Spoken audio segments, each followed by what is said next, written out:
बच्चों, कैसे हैं आप सब। Welcome back to UM institute. और आज की वीडियो में हम लोग पढ़ने जा रहे हैं सिंपल एवरेज मेथड, यानी स्टोर लेजर बनाना सीख रहे थे हम लोग। स्टोर लेजर में लास्ट वीडियो में हम लोगों ने first in first out method पढ़ा है और अब हम लोग पढ़ रहे हैं एवरेज प्राइस मेथड। अगर आपको और भी जल्दी जल्दी वीडियोस देखना है तो आप कमेंट में बता सकते हैं। और अगर आपको लिफो या वेटेड एवरेज किसी भी मेथड से रिलेटेड, जैसे मिड टर्म चल रहे हैं कॉलेजेस में, वीडियोस देखना है तो पहले ही हमने मटेरियल के सारे टॉपिक पे वीडियो बना के डाली हुई है। आप हमारी पुरानी वीडियो प्लेलिस्ट में जाकर चेक करके देख सकते हैं। अभी हम लोग फिर से समझते हैं कि स्टोर लेजर अकाउंट कैसे बनता है वेटेड एवरेज नहीं, सिंपल एवरेज मेथड से। देखिए, एवरेज प्राइस मेथड जो होते हैं ना, वो दो तरह के होते हैं हम लोगों के। एक तो सिंपल एवरेज प्राइस होता है, दूसरा वेटेड एवरेज प्राइस होता है। आज हम लोग सिंपल एवरेज प्राइस समझेंगे। सिंपल एवरेज में हम लोग क्या करते हैं, जो पर केजी रेट होता है या पर यूनिट प्राइस होती है उसे ऐड करके, और जितनी भी बार का हमने रेट लिया है, या मान लेते हैं कि 2 बार पहले मटेरियल हमने परचेज किया, फिर अब हम इशू करने जा रहे हैं, तो 2 बार हम खरीद चुके हैं, तो उन दोनों बार का रेट अलग अलग होगा, तो उन दोनों को ऐड करके उसे एवरेज निकालेंगे। एवरेज प्राइस पर इशू करते हैं, यहाँ पर एवरेज रेट पर इशू करते हैं, इसे कहते हैं average price method, simple average price method. तो चलिए क्वेश्चन करते हैं और समझते हैं कि कैसे करना है हम लोगों को सिंपल एवरेज प्राइस मेथड से। देखिए, यहाँ पर एक क्वेश्चन हमने लिया हुआ है जिसमें कुछ रिसिप्ट्स दी हुई हैं दिसंबर के मंथ की। दिसंबर 4 को 200 केजी हम लोगों ने परचेज किया है 10 पर केजी के रेट से। फिर 18 को परचेज किया है, देन दिसंबर 22 को। उसके बाद ये 3 इश्यूज दी हुई हैं। बोल रहे हैं prepare store ledger account, the basis of valuation of issue is simple average price, यानी हम लोगों को सिंपल एवरेज प्राइस पर इशू करना है। यहाँ पे फॉर्मेट रेडी करा है, स्टोर लेजर अकाउंट प्रिपेयर करने जा रहे हैं हम लोग bye simple average price method. ठीक, स्टोर लेजर अकाउंट प्रिपेयर करना आप लोगों को आता है। फर्स्ट कॉलम डेट का बनाना है, देन अपने पेज को 3 पार्ट में डिवाइड करना है। फर्स्ट पार्ट को नाम देंगे रिसिप्ट, सेकंड को इश्यूज एंड थर्ड पार्ट को नाम देना है बैलेंसेस। यहाँ पे उसके बाद हम लोग क्या करते हैं, हर कॉलम को, यानी रिसिप्ट के कॉलम को भी 3 पार्ट में बांटते थे, इश्यूज के कॉलम को भी 3 पार्ट में बांटते थे। बट जब आप वेटेड एवरेज या सिंपल एवरेज का क्वेश्चन कर रहे होंगे तो वहां पर आपको क्या करना है कि रिसिप्ट के कॉलम को 3 पार्ट में बांटना है, क्वांटिटी रेट अमाउंट। इश्यूज के कॉलम को भी 3 पार्ट में बांटना है, quantity rate amount. But balance में ओनली 2 कॉलम से भी काम चल सकता है, क्वांटिटी एंड अमाउंट, क्योंकि प्राइसेस हम लोग एवरेज निकाल कर लेने वाले हैं। तो क्वेश्चन स्टार्ट करते हैं सॉल्व करना। ये फॉर्मेट बन गया है हम लोगों का। अभी सबसे पहले डेट वाइज चेक करना है आपको, जिस ऑर्डर में सामान आ रहा है और जा रहा है, सीक्वेंस से डेट्स लेके चलना है। ये नहीं कि पहले रिसिप्ट्स रिकॉर्ड करना है, पहले इश्यूज रिकॉर्ड करना है। जिस ऑर्डर में ट्रांजैक्शंस हो रहे हैं उसके अकॉर्डिंग हमको सीक्वेंस से चलना है। तो दिसंबर 4 को 200 केजी हम लोगों ने खरीदा है 10 पर केजी के हिसाब से। ओपनिंग बैलेंस यहाँ कहीं नहीं दिया है। अगर दिया होता, जैसे लास्ट क्वेश्चन हम लोगों ने किया था, तो उसको हम लोग क्या करते हैं, डायरेक्ट बैलेंस में लिख देते हैं। रिसिप्ट से स्टार्ट हो रहा है 4 दिसंबर 200 केजी, तो यहाँ पर हम डेट में डालेंगे दिसंबर 4 200, क्वांटिटी में लिखते हैं, रेट में लिखते हैं 10, दोनों का मल्टीप्लाई करेंगे, अमाउंट में हो गया 2000।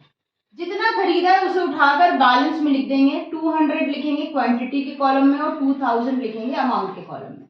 हमने आप लोगों को बताया था कि आप हर डेट के बाद अपने अकाउंट को क्लोज भी कर सकते हो और ऐसे ही भी छोड़ सकते हो। हम क्लोज कर देते हैं लाइन ड्रॉ करके, ताकि हमें अलग अलग पता चले साफ साफ कि किस डेट पर मेरे पास कितना बैलेंस अवेलेबल है। तो यहाँ पर ये लाइन हम ड्रॉ करके इसको क्लोज कर देते हैं, जैसे ये एक डेट हो जाएगी। 4 के बाद फिर 6 दिसंबर आएगी, और 6 दिसंबर को हम 100 केजी इशू कर रहे हैं, तो डेट डालते हैं हम यहाँ पर 6 दिसंबर। इशू कर रहे हैं तो इशू के कॉलम में बेटा लिखेंगे 100 केजी। मेरे पास इस वक्त सिर्फ एक टाइप का मटेरियल है जिसका रेट है 10 रुपए, तो हम वही वाला मटेरियल उठाकर दे देंगे। कितना हो गया, 1000 हो गया। बैलेंस निकालते हैं, 200 में से 100 हमने इशू कर दिया, अभी भी मेरे पास 100 अवेलेबल है। 2000 का मटेरियल था, 1000 का चला गया, माइनस करेंगे दोनों को, जो बचा है उसकी वैल्यू है 1000 रुपीज। इस तरह से बैलेंस निकालेंगे, एक डेट के बाद इसको क्लोज कर देंगे। 6 दिसंबर के बाद फिर बेटा 18 दिसंबर आएगी। 18 दिसंबर को हम 300 केजी 12 रुपए के हिसाब से परचेज कर रहे हैं, तो यहाँ पर हम लिखते हैं 18 दिसंबर, केजी में लिखेंगे 300, रेट है 12, मल्टीप्लाई करेंगे 12 3 जा 36, ये हो गया 3600।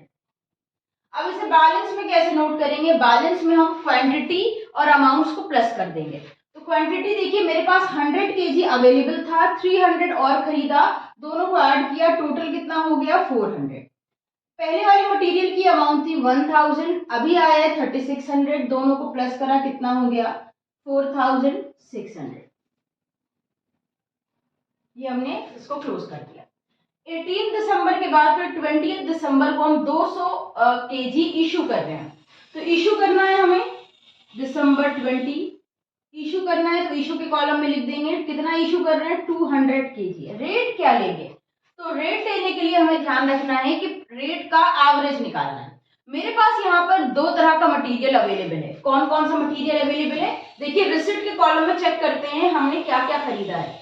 10 रुपए वाला खरीदा है और 12 रुपए वाला खरीदा है। ठीक, इशू अभी सिर्फ 100 हुई है, तो मेरे पास पुराना वाला मटेरियल जो था उसमें से 100 यूनिट्स या 100 केजीज चला गया है स्टोर से, यानी अभी भी अवेलेबल है, अभी भी 100 केजी बचा है।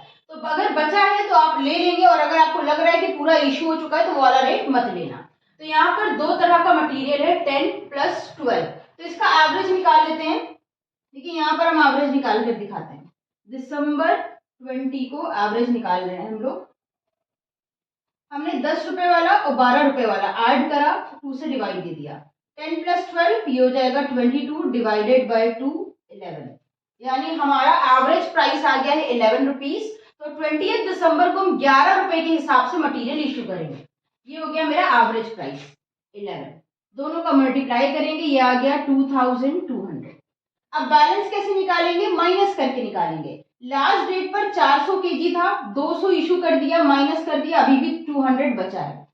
4600 में से 2200 माइनस कर दिया, अभी ये बचा मेरे पास 2400। इस तरह से माइनस करके बैलेंस निकालेंगे। 20th के बाद फिर 22 दिसंबर 100 केजी 16 रुपीज के हिसाब से हम परचेज कर रहे हैं। 22 दिसंबर 100 केजी 16 के हिसाब से दोनों का मल्टीप्लाई कर दिया, आ गया 1600। इसे बैलेंस में लिखते हैं। देखिए प्लस करते हैं, जब हम कुछ नया परचेज करते हैं तो उसे बैलेंस में प्लस कर देते हैं, और जब इशू करते हैं तो उसे बैलेंस से माइनस कर देते हैं। यहाँ परचेज कर रहे हैं इसलिए प्लस करेंगे। 200 में 100 ऐड किया, मेरे पास 300 केजीज हो गया। 2400 में 1600 प्लस करेंगे तो 4000 रुपीज मटीरियल की वैल्यू हो गई। अगेन इसे क्लोज कर देते हैं। 22 दिसंबर के बाद 25 दिसंबर को हम 300 केजीज इशू कर रहे हैं। तो यहाँ लिखते हैं 25 दिसंबर, इशू के कॉलम में लिखना होगा हमें 300 केजीज।